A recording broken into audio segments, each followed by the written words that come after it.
kapal Laksamana Hang Upin dan Hang Ipin.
Sistem pentadbiran semasa zaman Melayu Melaka sememangnya telah banyak mempengaruhi sistem pentadbiran negara Malaysia pada hari ini.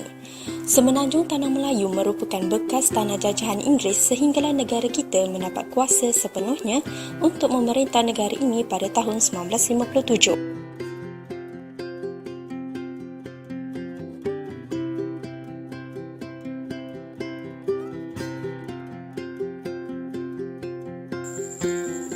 Pihak British sengaja meletakkan Sultan sebagai penaung utama dalam semenanjung Tanah Melayu. Tetapi, kuasa-kuasa Sultan adalah sangat terhad sehinggakan mereka tidak mempunyai kuasa dalam menentukan sebarang keputusan. Rakyat berpegang pada konsep taat setia kepada Sultan. Zaman Kesultanan Melayu Melaka, Sultan mempunyai kuasa mutlak.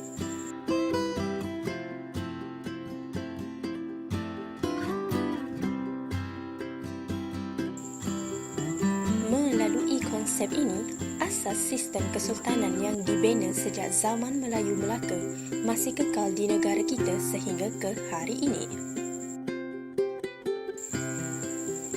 Sekitar abad ke-15, para miswara sebagai pemerintah ketika itu telah membina satu corak pemerintahan yang dikenali sebagai sistem pembesar empat lipatan.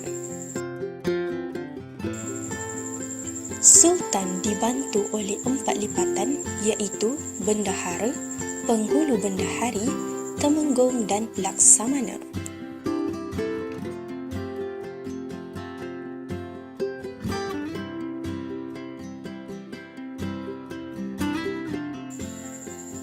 Pembesar empat lipatan utama dibantu lagi oleh pembesar 8, 16 dan 32.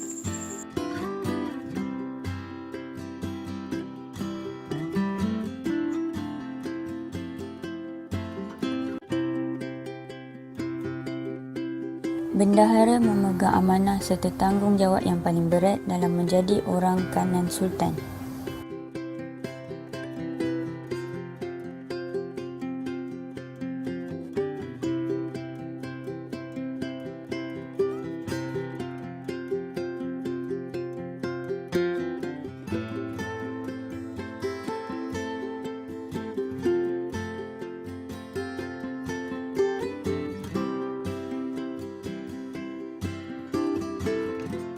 Sama seperti kerajaan Malaysia pada hari ini yang mana tugas mentadbir negara diamanahkan kepada Perdana Menteri yang dibantu oleh kabinet-kabinetnya. Sistem pemerintahan hari ini bercorak demokrasi berparlimen. Demokrasi berparlimen terbahagi kepada dua bentuk iaitu sistem republik dan sistem raja berperlembagaan.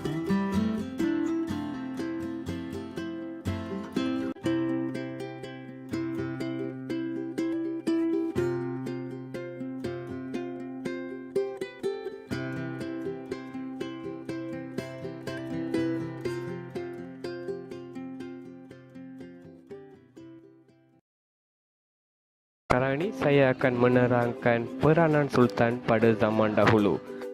Dari segi politik, di mana Sultan sebagai ketua kerajaan agama Islam. Sultan berada pada kedudukan yang tertinggi dalam struktur pemerintahan dan pentadbiran negeri. Sultan juga turut mempunyai kuasa mutlak dan hak Sultan tidak boleh dipersoal. baginda berhak melantik sesiapa sahaja untuk memegang jawatan bendahara dan pembesar-pembesar yang lain. Seterusnya, Sultan juga berperanan sebagai ketua tentera. Sultan mempunyai kuasa untuk menjadi ketua tentera bagi negeri masing-masing. Sekiranya berlaku peperangan, Sultan akan mengetuai angkatan tentera mempertahankan negara daripada serangan musuh dan menakluk negara lain. Dari segi ekonomi pula, Sultan melaksanakan sistem kerah. Melalui sistem ini, rakyat dikerah melaksanakan sesuatu pekerjaan untuk Sultan tanpa dibayar upah dalam tempoh masa yang tertentu. Antara pekerjaan yang terlibat adalah membina istana, menjadi tentera, membina jalan, membina jambatan, membina benteng pertahanan. Seterusnya, Sultan juga berkuasa mutlak ke atas sumber ekonomi. Sultan mengambil bahagian dalam perniagaan dan mendapat keuntungan yang lumayan. Sultan juga turut berperanan menyelaras sistem cukai dalam jajahan takluknya serta mempunyai hasil mendapat pungutan cukai negerinya. Dari segi sosial pula, Sultan menjadi lambang perpaduan. Sultan menjadi simbol penyatuan negara dan rakyat. Seseorang Sultan sangat memerlukan sokongan dan kesetiaan rakyatnya bagi membolehkan baginda memerintah dengan lebih berkesan. Kewibawaan seseorang Sultan bergantung kepada kemakmuran hidup rakyatnya. Seterusnya, Sultan juga bertindak sebagai ketua agama Islam dan adat istiadat Melayu. Sultan dianggap sebagai khalifah Allah di bumi dan menjadi penawung kepada masyarakat Melayu. Sultan juga memainkan peranan penting untuk menyebarkan agama Islam di dalam negeri dan seluruh tanah jajahannya. Lantaran itu, istana menjadi peranan penting sebagai tempat penyebaran agama Islam di tanah Melayu.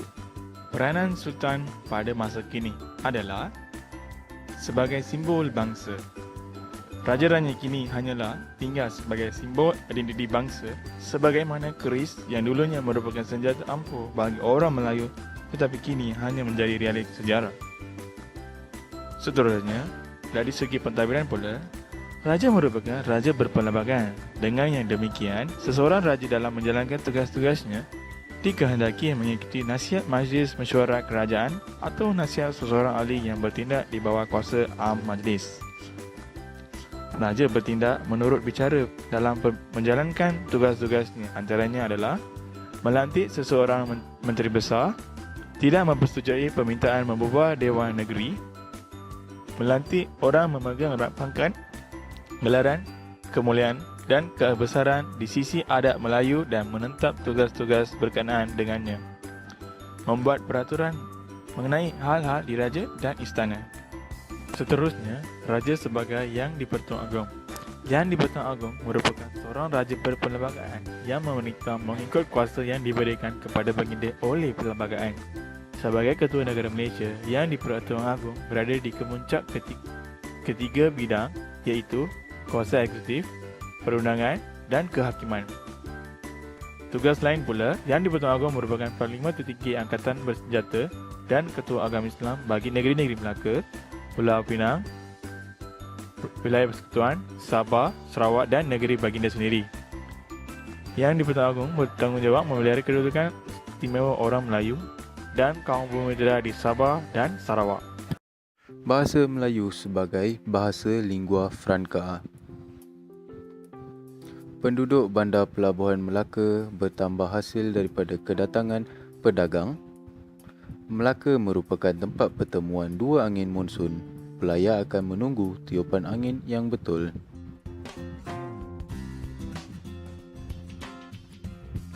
Pelabuhan Melaka begitu sibuk dan keramaian.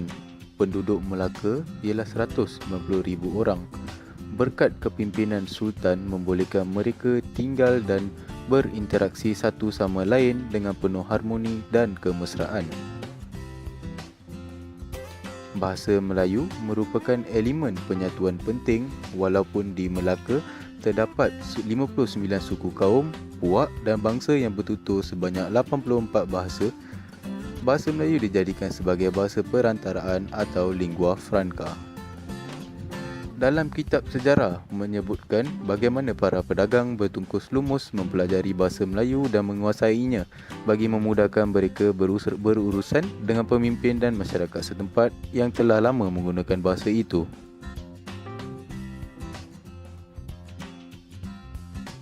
Kalau mereka tidak mengerti pun ada munshi atau guru bahasa Melayu yang akan mengajar mereka.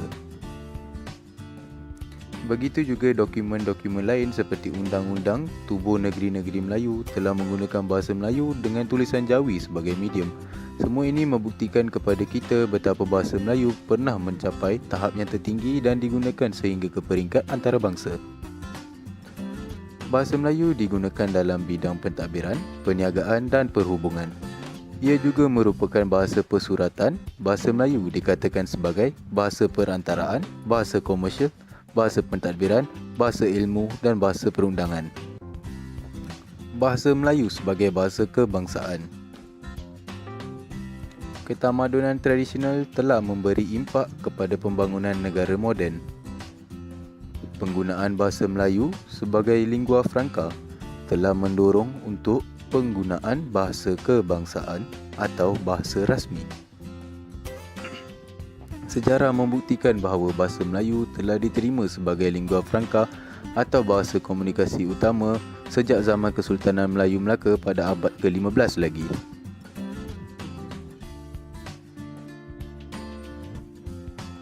Malahan, permuafakatan pelbagai kaum itu dirakamkan dalam bentuk dokumen tertinggi dan luhur iaitu perlembagaan negara seperti mana yang termuat dalam perkara 152.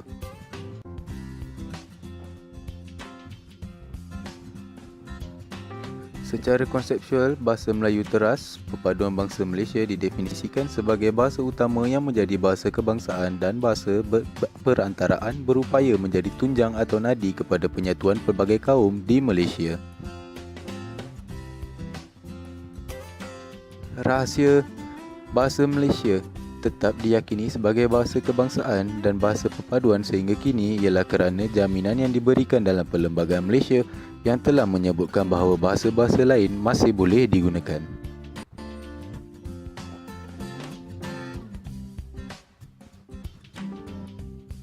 Pemilihan bahasa Melayu sebagai bahasa kebangsaan dan bahasa perpaduan melonjakkan bahasa ini sebagai satu identiti bagi masyarakat majmuk sehingga mampu menjadi model perpaduan dunia melalui penggunaan satu bahasa.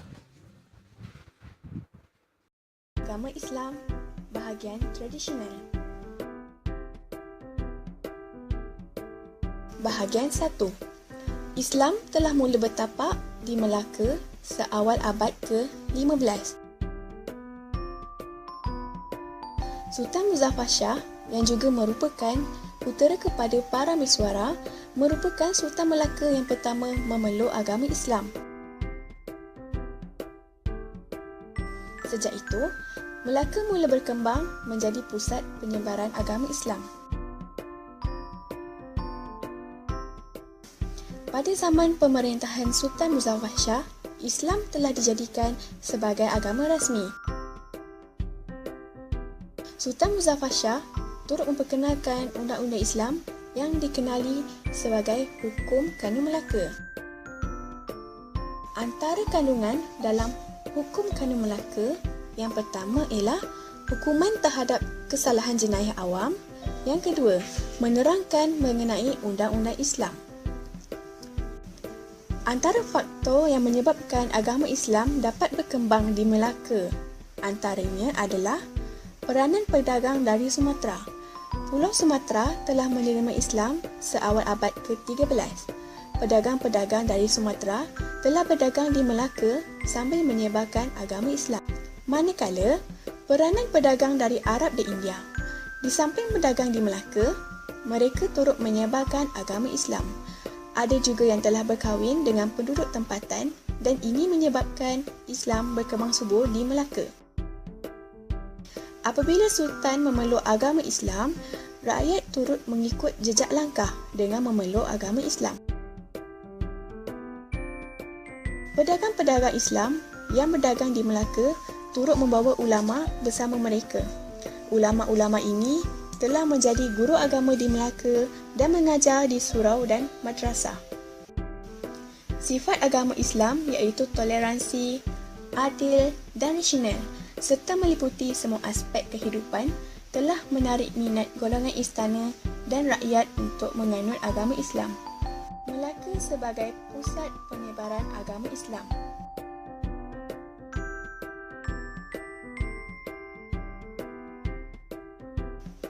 Pertama, Melaka menjadi pusat penyebaran dan pengajian Islam serta tempat pertemuan ulama dan pendakwah. Masjid, madrasah dan surau diwujudkan untuk mempelajari agama dan membaca Al-Quran. Istana Melaka menjadi tempat menterjemah, menyadu dan menyimpan kitab agama Islam. Antara kitab yang diterjemah ialah Hikayat Amir Hamzah dan Hikayat Muhammad Ali Hanafiah. Sultan Melaka menerapkan nilai Islam seperti musyawarah iaitu berbincang bersama pembesar dalam urusan pentadbiran. Agama Islam bahagian moden. Islam dan orang Melayu bukan satu perkara baru. Dalam Perlembagaan Malaysia, orang Melayu didefinisikan sebagai orang beragama Islam dan mengamalkan cara hidup dan budaya Melayu serta bertutur dalam bahasa Melayu. Sebenarnya, orang Melayu telah mengenali dan mengamalkan Islam sejak lebih 500 tahun yang lalu. Yang di-Pertuan Agong sebagai Ketua Agama Islam di Malaysia,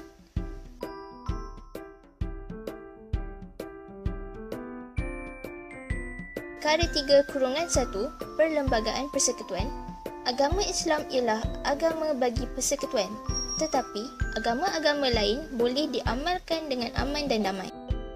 Kewujudan Perkara 3 adalah kuasa paling tinggi yang memberi hak kepada kedudukan istimewa Islam di Malaysia. Sesungguhnya, Perkara 3 bukan sahaja membawa kepada pengiktirafan, tetapi juga kepada hak keistimewaan yang lahir hasil kedudukan atau taraf sebagai agama persekutuan. Antara perkara penting ialah bagaimana urusan atau amalan berkaitan agama Islam boleh dijadikan acara-acara atau peraturan dalam pentadbiran negara. Semua itu tidak mungkin dapat dilakukan secara rasmi jika Islam tidak diiktiraf sebagai agama persekutuan.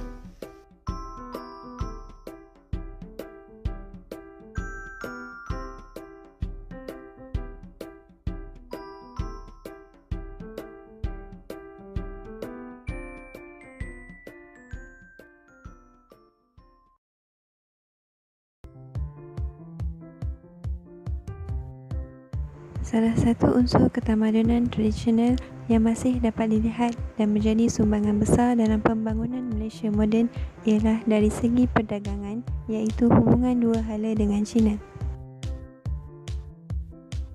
Tamadun tradisional iaitu zaman Kesultanan Melayu Melaka terkenal sebagai pusat perdagangan yang hebat. Kegemilangan Melaka telah menarik perhatian kuasa luar untuk mengambil alih kota Melaka. Oleh itu, para mesuara fikir untuk mengadakan hubungan diplomatik untuk mendapatkan perlindungan. Berita tentang kota Melaka telah sampai ke China.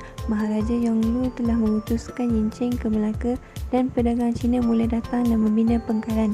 Maharaja Yonglu mengiktiraf kerajaan Melaka dan para mesuara sebagai pemerintah dan dianugerahi lambang kebesaran diraja, kain sutera dan payung kuning. Hubungan perdagangan dan politik antara Melaka dan China di antara para mesuara dan Maharaja Yonglu merupakan perhubungan negara luar pertama oleh Sultan di Tanah Melayu. Sebuah rombongan telah berkunjung ke China pada tahun 1411 yang terdiri daripada Sultan Iskandar Shah bersama isteri, putera serta menterinya. Kahwinan Sultan Mansur Shah dengan puteri Hang Lipo telah membuka lembaran baru dalam perhubungan dua hala Melaka dan China. Tun Pepatih Putih diutus untuk menjemput Hang Lipo ke Melaka. Salinan antara Melaka dan China menjadi lebih erat dengan hubungan kekeluargaan. Setelah Tanah Melayu berjaya mendapat kemerdekaan pada 31 Ogos 1957, pihak pentadbiran Tanah Melayu telah menyusun semula perhubungan antara Malaysia dan China untuk mengembalikan hubungan diplomatik antara kedua negara itu. Semasa pemerintahan Tun Abdul Razak, Tengku Razali Hamzah telah menyertai rombongan delegasi perdagangan Malaysia untuk menyertai Expo Perdagangan Guangzhou. Perdana Menteri Zhou Enlai dan Tun Abdul Razak telah menandatangani perjanjian rasmi pengumuman bersama Perjalinan Hubungan Diplomatik China-Malaysia pada tahun 1974. Dan yang terkini, perjanjian pemeliharaan dua ekor panda telah ditandatangani pada Jun 2012. Atasnya, elemen ketamadunan tradisional Kesultanan Melayu Melaka dari segi perdagangan dalam hubungan dua hala dengan China masih dijalankan sehingga hari ini. Namun, hubungan dua hala ini telah diubah suai mengikut keperluan dan kepentingan sesuai dengan era globalisasi untuk kemajuan dan pembangunan Malaysia moden. Pelaksanaan undang-undang dalam konteks perdagangan. Undang-undang Laut Melaka telah dilaksanakan dalam sistem pentadbiran Kesultanan Melayu Melaka. Undang-undang Laut Melaka ini mengandungi 25 fasal yang mana kesemuanya melibatkan peraturan mengenai laut. Ianya merupakan salah satu undang-undang bertulis yang penting dalam memastikan perjalanan perdagangan di Melaka dapat berjalan dengan lancar tanpa sebarang masalah yang timbul. Oleh sebab itu, dalam undang-undang ini telah menggariskan tentang tanggungjawab pegawai-pegawai atau orang-orang yang terlibat dengan aktiviti di pelabuhan seperti Shah Bandar, Nahoda, Kiwi, Jurumudi, sida-sida di dalam kapal dan lain-lain. Perkara ini telah dijelaskan di dalam fasal 1 yang mana telah menggariskan gelaran pegawai dan tugas-tugas serta bidang kuasa masing-masing mengikut tingkat tertinggi ke tingkat yang paling rendah. Di dalam Undang-Undang Laut Melaka juga turut mengandungi hukuman ke atas mereka yang ingkar atau menyalahi undang-undang. Sebagai contoh, sekiranya seorang awak-awak yang enggan mengikut perintah tukang agung boleh disebat dengan 7 kali sebatan oleh jurubatu. Contoh yang lain, jika seseorang penumpang ditangkap kerana berzina dan sabit kesalahan, maka hukumnya ialah bunuh. Bagi pasangan yang telah berkahwin, bagi pasangan yang masih bujang akan disebat sebanyak 100 kali atau didenda dengan nilai emas sebanyak setahir sepaha. Pelaksanaan Undang-Undang Laut Moden.